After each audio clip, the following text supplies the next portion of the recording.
안녕하세요. 경북에 거주하고 있는 30대 초반의 여자입니다. 얼마 전 좀 잘나친 남편과 시아버지 때문에 이혼까지 하게 되어서 여러분들에게 짤막하게나마 소개하고 싶어 이렇게 사연을 쓰게 되었네요. 어쩌다 그런 남자와 그런 직구 속에 시집을 가게 되었는지 제가 너무 바보 같고 후회됩니다. 결혼의 결자만 들어도 지금은 온몸에 소름이 끼치네요. 저는 할아버지 밑에서 자랐습니다. 엄마는 얼굴조차 모르죠. 어릴 적에 저를 낳고 도망갔다는 이야기를 할머니에게 들었습니다. 왜 도망갔는지는 아무도 이야기해주지 않아서 잘 몰라요. 단지 저는 어려운 가정 형편 때문은 아니었을까 짐작만 하고 있죠. 그만큼 저희 집은 가난했습니다. 친정아빠는 학교도 제대로 나오지 않아 글자도 제대로 못 쓰는 분이셨고, 그렇다고 별다른 기술이 있는 것도 아니라 건물 청소 일을 하시면서 저를 어렵게 키우셨죠. 하지만 책임감만큼은 누구보다 강하셨습니다. 할머니를 모시면서 저까지 돌봐야 하는 가장으로서 혼자 감내해야 하는 부담감을 회피하려 하지 않았어요. 비가 오나 눈이 오나 모두가 잠든 새벽에 홀로 일어나 허름한 옷을 입고 친정아빠는 유터로 나가셨습니다. 도대체 언제 출근하시는지 제가 알 수도 없을 만큼 일찍 일어나 늦은 저녁 시간이 되어서야 돌아오는 아빠였기에 전 주로 할머니 손에서 자랐습니다. 그래서 할머니 말로는 제가 어릴 땐 아빠를 볼 때면 낯을 가렸다고 할 정도로 아빠와 거리감이 있었어요. 그래도 친정아빠는 제게 항상 상냥하고 친절한 아버지였습니다.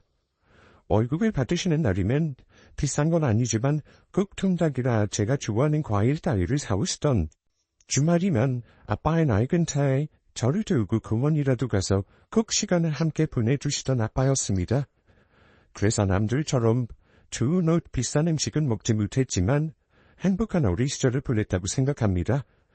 하지만 제가 고등학생이 되었을 때 집안의 가세가 급격히 기울기 시작하면서 저희 가족의 표정은 어두워져만 갔습니다. 갑작스럽게 할머니께서 암투병을 시작하게 되면서 저희 가족은 감당 못할 병원비로 집안의 형편이 더더욱 어려워졌거든요. 어떻게든 할머니를 책임져야 하는 아빠는 그날부터 더 많은 일을 하기 시작했습니다.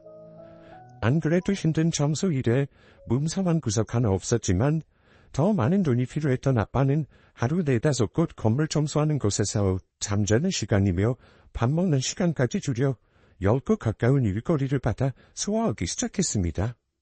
일반 사람이라면 미친 짓이라고 생각할 만큼 고된 일을 아빠는 묵묵히 2년 동안이나 이어갔죠. 하지만 그런 고생이 무색하게 할머니는 결국 돌아가시고 말았습니다. 사실 그때 할머니께서 돌아가시지 않고 더 오래 병투병을 하셨다면 아빠가 먼저 쓰러졌을 거예요. 여하튼 할머니가 투병생활 끝에 돌아가시면서 저와 아빠에게 남긴 것은 큰 빚과 마음의 상처였습니다. 평생을 일만 하셨던 아빠의 노력에도 저희는 살던 집을 처분하고 사글세를 전전하는 시세가 되었고, 무엇보다 할머니가 없다는 사실이 저에게는 엄마 같은, 아빠에게는 위자할 수 있는 사람이 사라졌다는 의미로 다가오면서 큰 상실감을 느꼈습니다. 그렇다고 아빠는 마냥 손 놓고 슬퍼할 수도 없었습니다. 책임져야 할 사람이 아직 남아있었거든요. 장례가 끝나자마자 아빠는 하루도 쉬질 못하고 절 위해서 다시금 일터로 나갔습니다. 저도 할머니가 돌아가시면서 잘이 들었던 것 같습니다. 어린 생각에서 벗어나 처음으로 저희 집 형편이 눈에 들어왔고 아빠의 고된 어깨가 눈에 들어왔습니다. 그래서 저는 하루빨리 돈을 벌어야겠다는 생각이 들었어요. 아빠의 짐을 조금이라도 덜어주고 싶었습니다. 그래서 저는 대학으로 진학하는 길 대신 일찍부터 일을 시작하는 길을 택했습니다. 또래 친구들처럼 평범한 대학생활을 누리고 싶었지만 그것보다 전 빨리 돈을 모아서 힘든 일을 하시는 아빠의 부담을 덜어주고 싶었어요.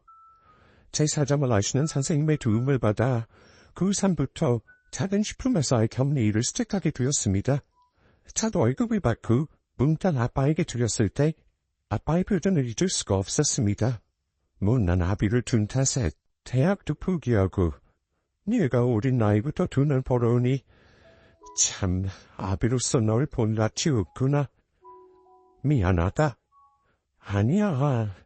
나 어차피 공부를 잘했던 것도 아니고 일찍 진로로 정하는 게 훨씬 나을 거야. 너 대학까지는 꼭 보내주고 싶었는데 나중에라도 학교 가고 싶으면 말해. 아비가 어떻게든 도와줄 테니. 알겠지? 대학교 가도 별로 도움 안 될 거야. 아빠랑 나랑 둘이서 돈 벌면 빚도 금방 갚고 이사도 갈 수 있겠다? 그렇지. 아빠한테 조금만 더 기다려줘요. 내가 금방 후감시켜줄게. 그래. 둘이서 벌면 금방이지. 아빠도 더 열심히 노력할 테니까 우리 딸도 아빠 걱정 그만하고. 그렇게 은혜를 꼬박 외식 한 번, 옷 한 번, 편하게 쓰지 못하고 정말 열심히 빚을 갚았습니다.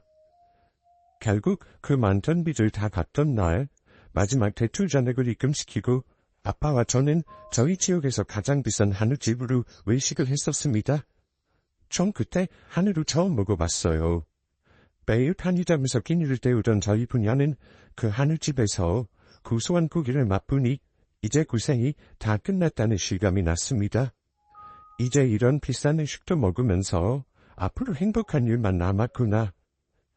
피 깎느라 제 자신을 돌보지 못한 세월이 끝나니 저 자신도 행복해지고 싶었습니다. 연애도 마음껏 하고 좋은 사람 만나서 의지하며 살고 싶다는 생각도 들었죠. 제 마음에 여유가 생기고 연애를 하고 싶다는 생각이 들 때 제 신랑을 처음 만나게 되었습니다. 사실은 제가 지금 다니는 회사에 입사를 했을 때부터 제게 호감을 표한 같은 직장 동료였는데 그때는 연애라는 게 제게 사치였거든요. 그래서 그 사람을 모른 채 했었습니다. 하지만 그 사람은 오랫동안 저를 기다려주었어요. 그 모습에 제가 반하지 않았나라는 생각이 듭니다. 여하튼 빚을 갚고 난 후 저는 그 사람과 정식으로 연애를 시작했고 저보다 9살이나 많았던 신랑은 연애 시작과 동시에 결혼 이야기가 오갔습니다. 저는 이제껏 빚을 갚느라 모아둔 돈도 없어 결혼은 이르다고 생각했는데 신랑은 우력다짐으로 결혼을 밀어붙였어요. 괜찮아. 돈 걱정은 안 해도 된다니까. 내가 모아둔 돈도 있고 우리 아버지가 도와주실 거야. 진짜 걱정 안 해도 돼. 아니, 난 아직 준비가 안 되었다고. 더구나 우리 아빠는 진우 씨나 아버님처럼 도와줄 수가 없어. 진우 씨도 우리 집 형편 알잖아. 그래서 내가 준비될 때까지 기다려야 한다고? 내가 형편이 된다는데. 그냥 결혼하자 우리. 자기는 아직 괜찮지만 난 벌써 나이가. 결혼하긴 조금 늦은 나이잖아.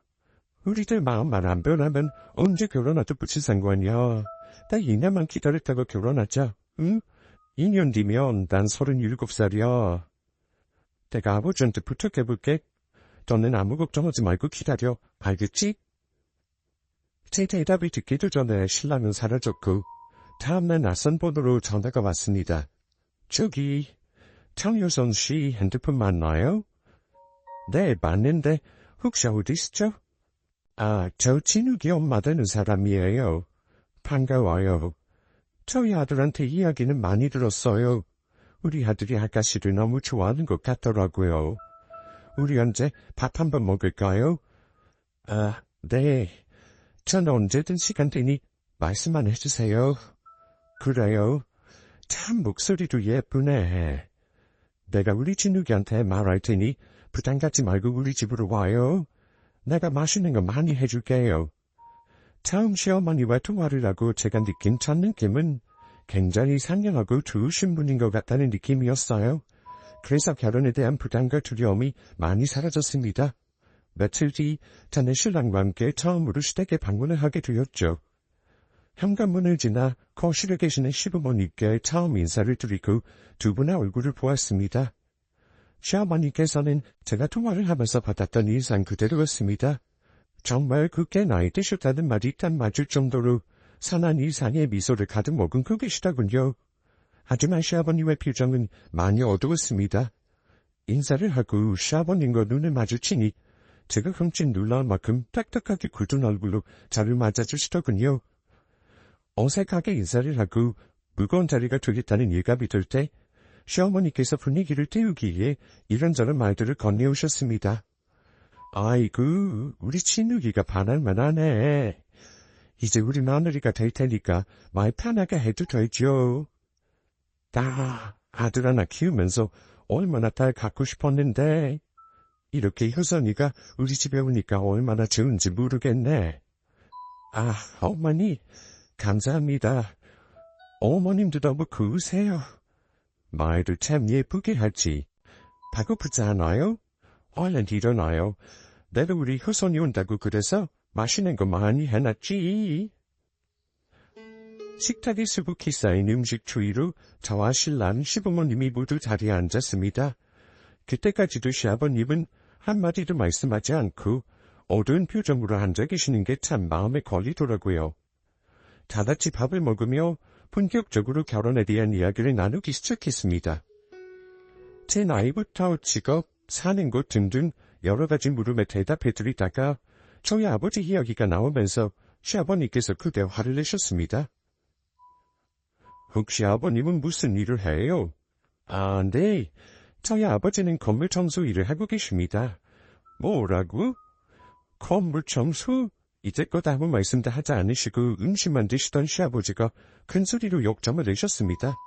식탁에 있던 모두 갑작스런 고함에 하들짝 놀랐습니다. 당시 지금 식탁에서 무슨 짓이에요?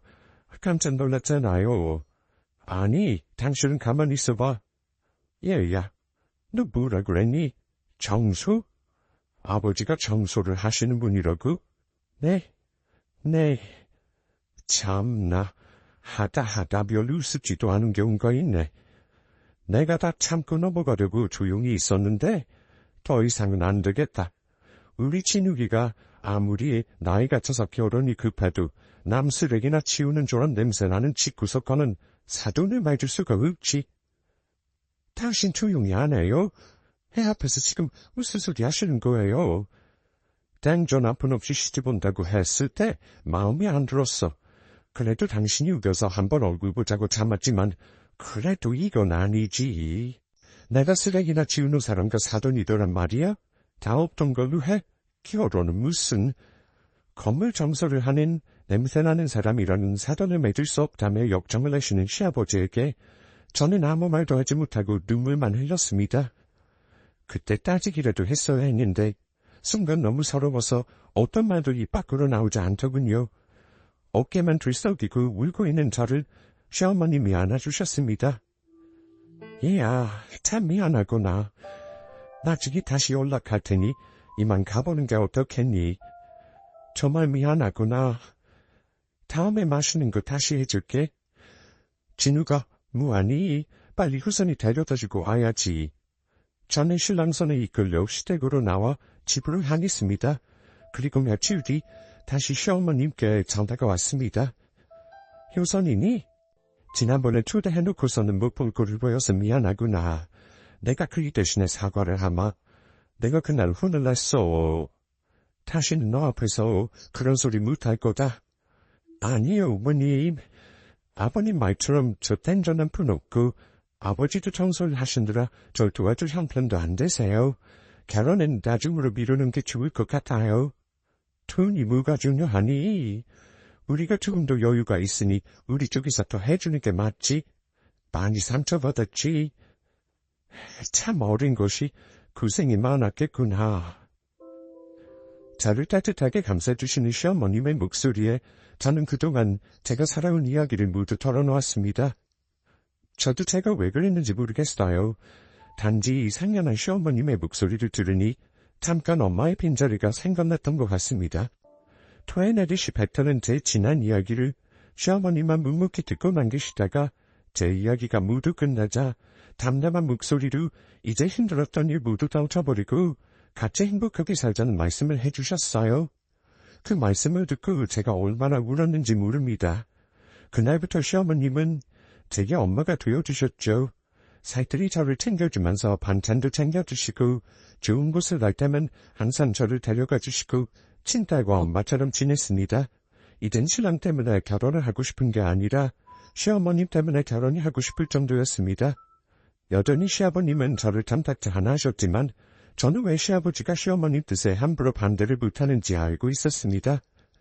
시어머니께서 제게 해주신 말씀이 있었거든요. 어머님, 저 너무 예뻐해 주셔서 감사하지만 아버님께서 저를 싫어하시니 사실 걱정이 많이 돼요. 그이는 걱정 안 해도 된다. 내가 좋다고 하면 절대 그이는 내 말을 무시 못하거든. 네? 그게 무슨 말씀이세요? 진욱이가 말 안 해주니? 지금 살고 있는 빌라, 내 시아버지가 하고 있는 중고차 상사까지 모두 우리 친정아버지가 해주신 거야. 명의도 다 내 거고 대표도 나인데 너무 걱정 안 해도 된단다. 네? 전 몰랐어요. 준진우 씨가 아버님께 도움을 받는다고 그래서 전부 아버님 거인 줄 알았어요. 우리 집 경제권은 내가 들어주고 있으니 우리 효산이는 아무 걱정 말고 시애미만 믿어요. 결국 시어머님의 전폭적인 지지로 저와 신랑은 그 애가 지나가기 전에 결혼식까지 올리면서 전 정식으로 시어머님의 며느리가 되었습니다. 그렇게 결혼을 하고 새로운 생활에 적응을 해나갈 무렵 병원에서 한 통의 전화가 왔습니다. 저기 정지섭 씨 보호자 되십니까? 여기 병원인데요. 병원에 입원을 하셔야 되는데 보호자 동의가 필요해서 전화드렸습니다. 잠깐 병원에 내원해 주실 수 있을까요? 네? 저희 아버지가요? 어디 다치셨어요? 어디 병원이에요? 저는 황급히 옷을 챙겨 간호사분이 알려주신 병원 응급실로 달려갔죠. 그곳에서 침대에 누워있는 아빠를 발견했습니다. 아빠, 무슨 일이야? 어디 다쳤어? 왜 나한테 전화 안 했어? 우리 딸 왔어? 아이고, 내가 그렇게 걱정을 하니까 전화를 안 했지. 별거 아니니까 걱정 안 해도 돼. 별이가 아닌데 응급실에 누워있는 거야? 많이 다쳤어? 도대체 무슨 일이 있었길래 다친 거야? 고속도로에서 비틀거리더니 왼쪽으로 돌더라고. 다행히 뒤에 차는 없어서 크게 다치지는 않았어. 그러니까 우리 딸 걱정 안 해도 돼. 아빠, 그저 얼마나 오래된 건데 그거 두고 고속도로에 올라가면 어떡해? 큰일 날 뻔했잖아. 태연이 누워서 괜찮다고 태연이 말하는 아빠를 보면서 저는 안도의 숨을 내쉬었습니다. 아빠의 차. 제가 아주 어릴 적에 청소일을 시작하면서 이런저런 청소용품을 싣기 위해 마련한 수납차. 짐작을 해보니 대략 20년은 된 아주 오래된 자동차였습니다. 그 차를 여태껏 아빠는 몰고 다니며 일을 하고 계셨다니 결혼 준비와 신혼생활 때문에 아빠에게 무심했던 제 자신이 너무 부끄러웠습니다. 병원에 나오면서 정비소루가 아빠의 차를 천천히 보았죠. 아주 낡은 자동차. 아빠의 세월을 대변하듯 여기저기 누기 쓸고 매연이 품어져 나오던 자동차를 보니 정말 눈물이 하염없이 흘렀습니다. 당장에 아빠에게 전화를 걸었죠. 아빠, 이제 그만 이 차 폐차하고 새 차 사자. 내가 해줄게요. 아빠는 이 돈 잘 가지고 어떻게 다녔던 거야. 그래도 나랑 평생 함께 달린 친구인데 좀 잘하니. 아빠는 괜찮아. 수리하면서 타면 돼. 또 달리다가 무슨 문제가 생겨서 병원 가려고. 아빠가 일어나 나갈 때마다 내가 걱정하는 게 좋아? 우리 차 바꾸자. 내가 사드릴게요. 제가 걱정된다는 말을 하자 아빠는 마지못해 새 차를 한번 알아보겠다고 하셨습니다. 아빠에게 차를 사드리겠다고 큰 소리는 쳤지만 저도 제 돈은 없는지라 어떻게 해야 하나 망설일 때 시어머님이 먼저 도움을 주셨습니다. 제 사정을 아시고는 선뜻 돈을 줄 테니 편하게 아빠와 차를 고르라고 하셨어요. 마다의 처지는 아니라 감사하다고 말씀드리고 주말이면 매주 아빠와 자동차 전시장을 둘러봤습니다. 그러던 어느 날 평소 전화 한번 하시는 일이 없던 시아버님에게서 먼저 전화가 왔습니다. 얘야, 혹시 요즘에 사돈 차 보러 다니고 있니? 네, 어떻게 하셨어요? 진욱이한테 들었지. 주말이면 차 보러 다닌다면서? 시아비 정말 서운하다. 네? 뭐가 서운하세요? 너 시아비가 중고차 하는 거 알고 있지? 같은 가족끼리 도와주지는 못할 망정 이렇게 무시해도 되는 거니? 네가 말이라도 먼저 아버님 차 팔고 계시는데 아버님한테 살까요? 라고 꺼냈어야지. 아, 친정아빠가 차를 많이 타야 하는 입장이라 기왕이면 새 차 사드리려고요. 중고차는 차 아니니? 진짜 서운하다 서운해. 아무리 우리가 서로 가족인데 사돈 내 차를 내가 해주는 게 서로 좋은 거 아니니? 한번 상의해볼게요. 그래, 시아비는 너 믿는다. 알겠지? 다짜고짜 전화가 오셔서는 본인한테 차를 사지 않겠다고 하자 역점을 내시는 시아버님. 너무 한다해서 신랑에게 전화를 걸었습니다. 친정아빠가 평소에 고생 많으시고 차를 20년이나 넘게 타셔서 새 차로 바꿔드리고 싶은데 아버님께서 이런 전화가 왔다며 하소연을 하자 오히려 남편은 시아버지 편을 드는 거예요. 야, 충분히 서운할 수 있지. 우리 아버지한테 사면 더 싸게 살 수도 있고 도울 수도 있는 건데 아빠 말이 맞네. 그냥 창의로운 차를 우리 아버지한테서 사자. 그리고 우리 아버지한테 이야기 해놓을게. 제 의견은 듣지도 않고 시아버지의 말이 맞다면서 신랑은 시아버지에게 전화를 걸어 차까지 준비를 시켜두었죠. 전화하는 수 없이 친정아빠와 시아버지가 일하시는 중고차 매매단지로 향했고 그곳에서 한 승합차를 보게 되었습니다.